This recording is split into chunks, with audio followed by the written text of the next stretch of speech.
My husband demanded we swap partners with his best friend, so I went along with it because I knew something he didn't. Trevor had been pushing for this arrangement for months. He and Dominic had been inseparable since college, the kind of friendship that made their wives feel like accessories.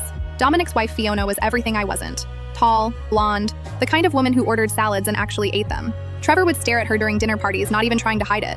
"It's just one night," he said, cornering me in our kitchen. "We're all adults." Fiona's already agreed.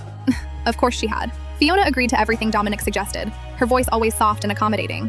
I'd watched her shrink over the 3 years they'd been married. What Trevor didn't know was that I'd found his burner phone 2 weeks earlier, tucked in his gym bag under protein powder containers he never actually used. The messages went back 14 months. Him and Fiona, planning meetups when Dominic traveled for work, explicit photos, promises about leaving their spouses once the timing was right. I agreed to the swap that same night. Trevor was shocked, genuinely confused by my sudden compliance after months of refusals. "Really? You're sure?" His excitement was barely contained. He probably thought he'd finally worn me down. That night he showered for 40 minutes and used cologne I'd never smelled on him before. The arrangement was simple. Friday night at 8 p.m., we'd each go to separate hotel rooms.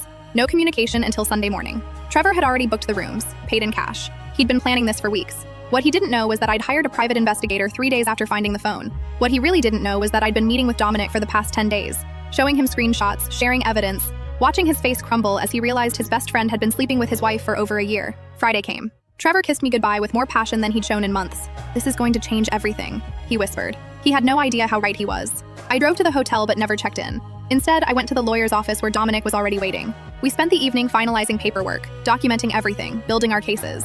His lawyer and mine worked side by side, two betrayed spouses with ironclad evidence. At 9:47 p.m., our phones both received messages.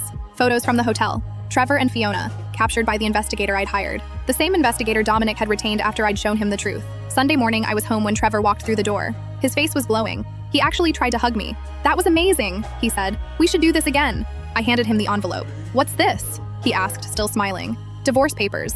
Dominic's serving Fiona right now." His face went white. "What are you talking about?" "I know about the affair," I said. 14 months of messages, hotel receipts, I know everything. "Then why did you agree to this?" His voice cracked. "Because now you've both committed adultery on camera, with professional documentation in a premeditated arrangement you initiated. Makes the divorce so much cleaner." I moved out that afternoon, took half of everything, plus the evidence had guaranteed I'd get more. Dominic filed the same day. By the time Trevor realized what had happened, both lawyers had already submitted everything to their respective courts. Trevor called 31 times that first week, left voicemails begging, explaining, promising it meant nothing. Dominic told me Fiona did the same. 6 months later, both divorces were finalized. Dominic and I got coffee occasionally, compared notes about moving on. Not romantic, just two people who'd survived the same betrayal. I saw Trevor once after everything was settled. He was at a restaurant with Fiona. They looked miserable, picking at their food in silence. Turned out the affair was only exciting when it was forbidden. He caught my eye across the room. I raised my glass and smiled, then walked out the door with my dignity intact.